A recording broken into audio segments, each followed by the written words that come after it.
मला या ठिकाणी या अध्यायाच्या मध्यंतरी सांगतायत की हे उद्धवा, मी कोणाकोणावरती प्रसन्न झालो हे ऐक.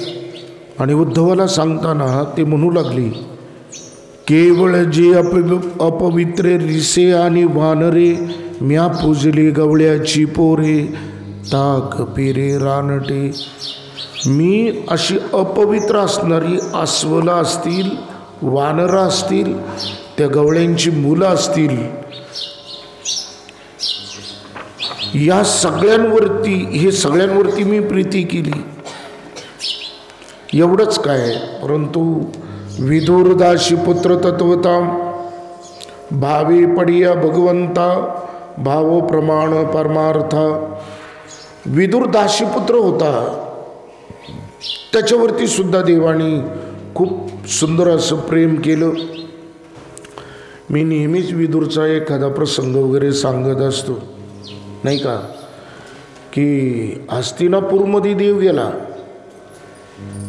आणि हस्तिनापूरमध्ये देव पहिल्यांदा येणार म्हटल्यानंतर कौरवांनी जंगी तयारी केली होती. संपूर्ण हस्तिनापूर सजवलं होतं. प्रत्येक रस्त्यावरती रांगोळ्या, केशराचे सडे टाकलेले होते, शामियाने उभे केले होते. पण देव ज्या वेळेला गेला त्यावेळेला दुर्योधनाने भगवंताचा अपमान केला. कारण देव हा एक प्रतिनिधी म्हणून गेला होता.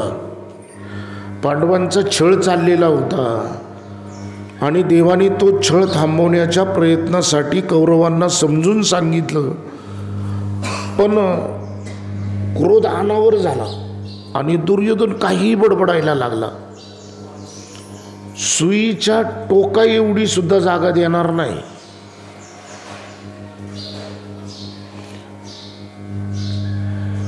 काही गावं श्रीकृष्ण भगवंतांनी सांगितलं की तू पांडवांना द्या, मान्य नाही केलं. आणि जर समजा त्यांना जर पाहिजेच असेल तर त्यांनी माझ्याबरोबर युद्ध करावं. कौरवाला अभिमान झाला आणि त्या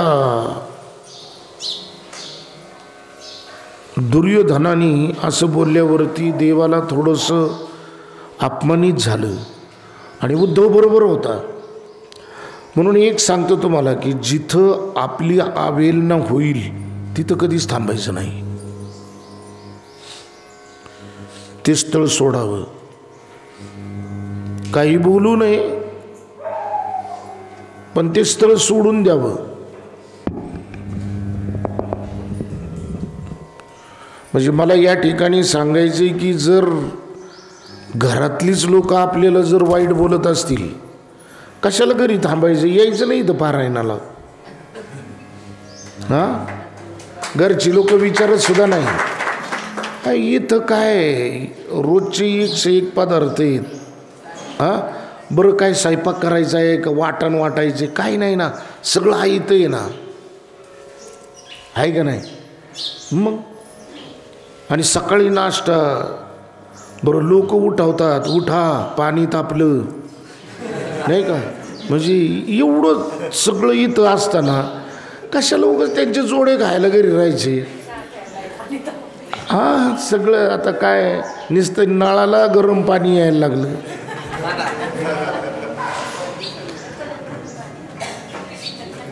म्हणून एक लक्षात घ्या की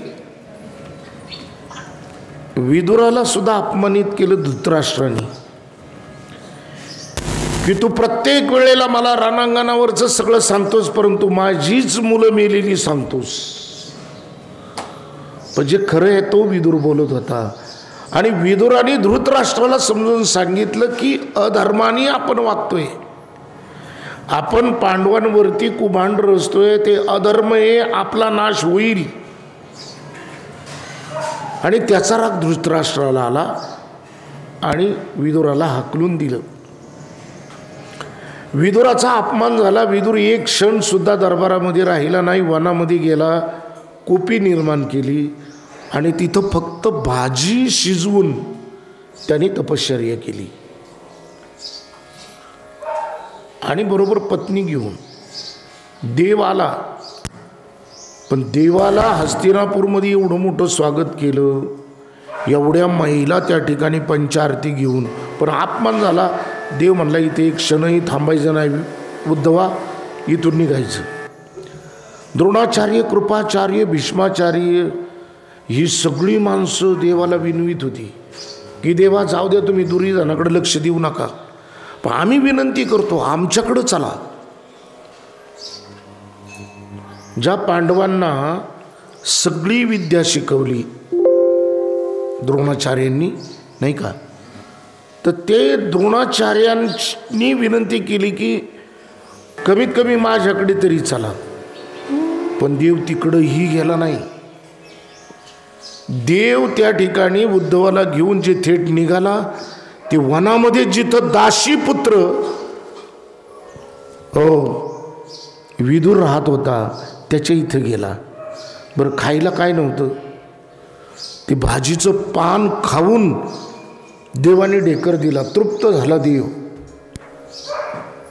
आणि म्हणून बघा ना, जिथं एवढं मोठं स्वागत असताना सुद्धा, मी सांगू का तुम्हाला, बाबांच्या साधकांमध्ये काही साधक खूप श्रीमंत होते आणि काही गरीबही होते खूप. पण बाबा फक्त श्रीमंताच्याच इथं राहिलं नाही, ज्याच्या इथं खायला मिळत नव्हतं त्याच्या इथं सुद्धा बाबा राहिले. तुम्हाला सांगतो एक, आता त्यांच्या घरातली यावेळेला कोणी नाही, पण देडगे भाऊंचं कुटुंब एवढं मोठं, जो मला वाटतं 11-12 मुलं, आणि घरामध्ये एवढ्या लोकांचं अशक्य होतं. तर बाबांना ज्या वेळेला दक्षिणा मिळायची ना, तर बाबा ती सगळी दक्षिणा देडगे भाऊंना द्यायची. आणि जा काहीतरी वाण्याच्या इथून घेऊन ये आणि पोरांना खाऊ घाल.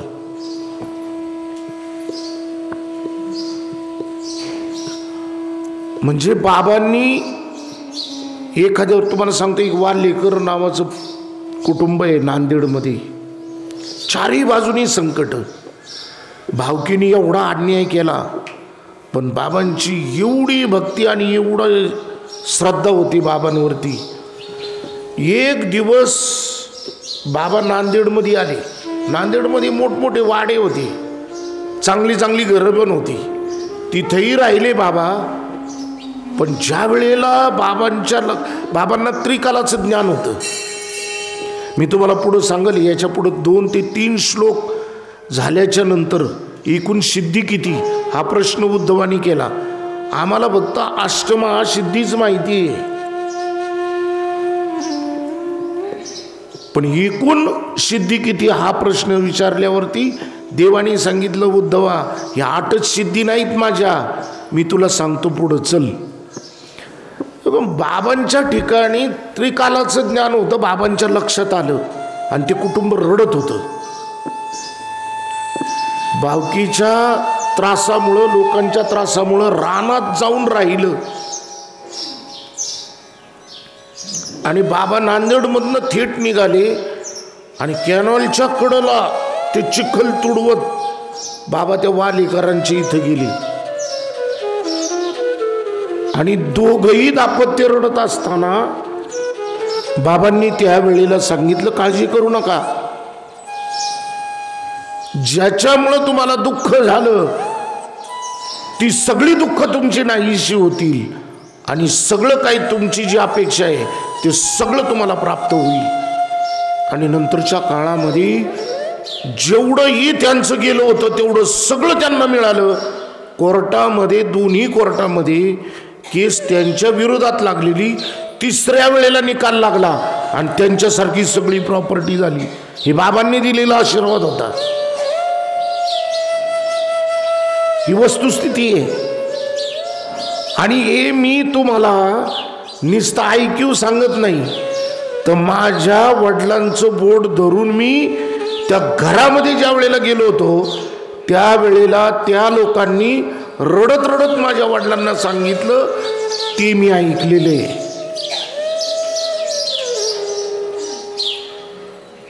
रानामध्ये सुद्धा झोपडी बांधण्यासाठी सुद्धा त्यांच्याकडे काही साधन नव्हतं.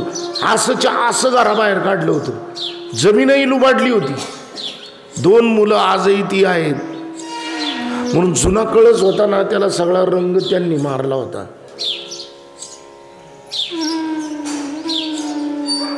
तर ते दोघंही रडत सांगत होते ते केवळ आणि केवळ त्या गोठ्यामध्ये राहिली होती. पाऊस पडत होता.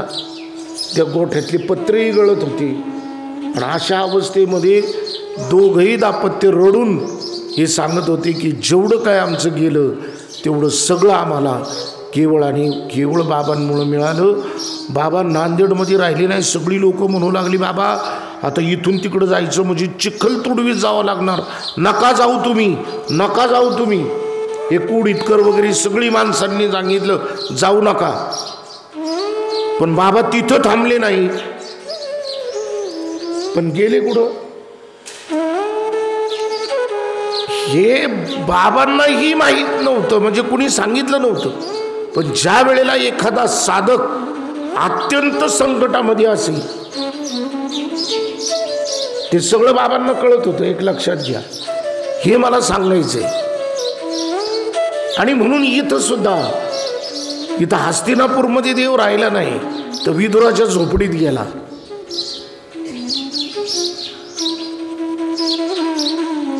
उद्धवजी विदुरा के घर जावे.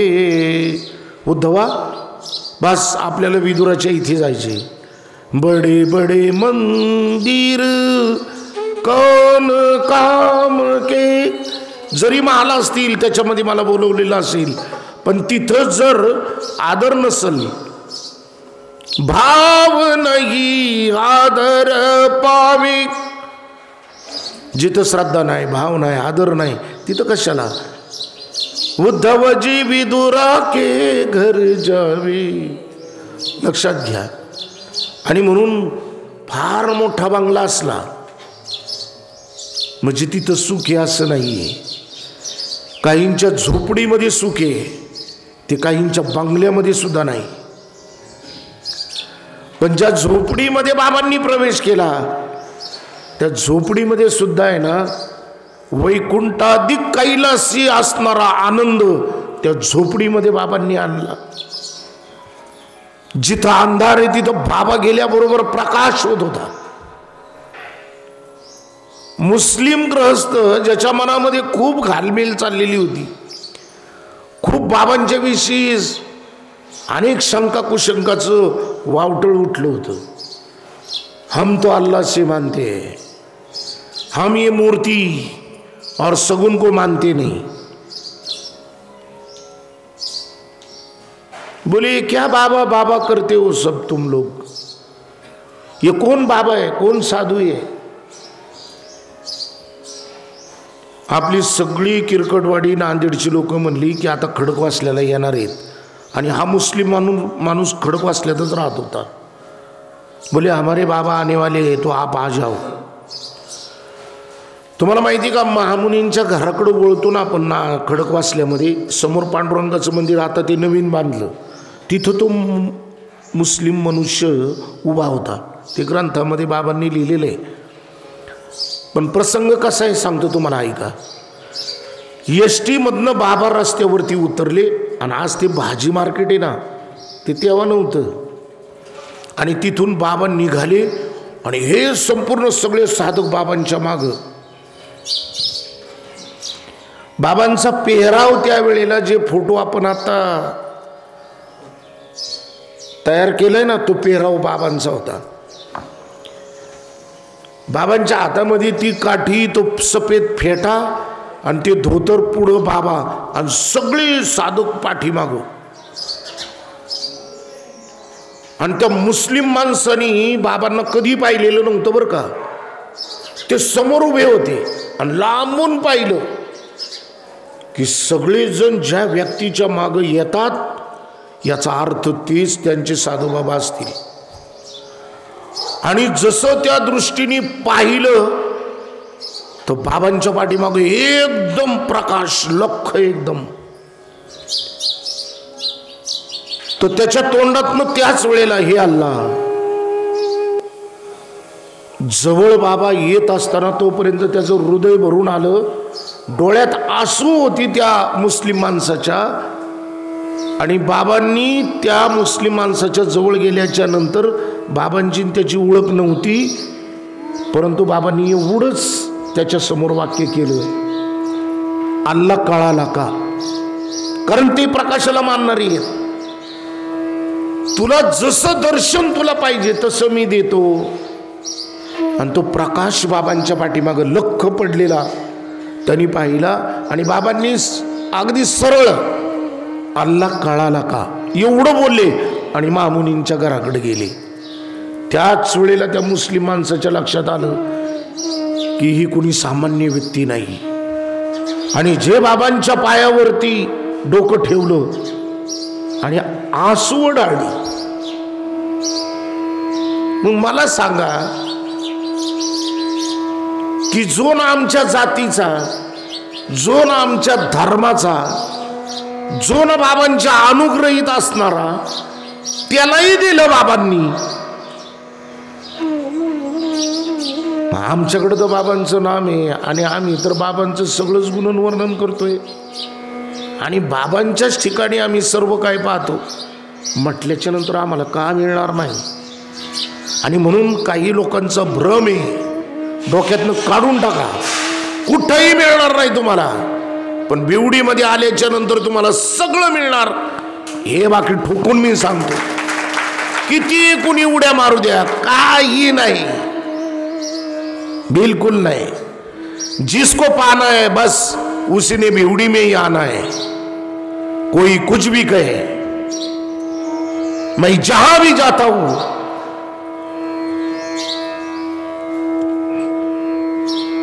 साधु बाबा का ही वर्णन गाता हूं. मुझे क्या गैरों से लेना देना, क्योंकि मैं उस साधु बाबा की रोटी खाता हूं. आणि म्हणून चला मी तुम्हाला त्या सिद्धीचं सुद्धा नंतर सांगेल. आता मस्तपैकी कांदा पोहे आलेले आहेत.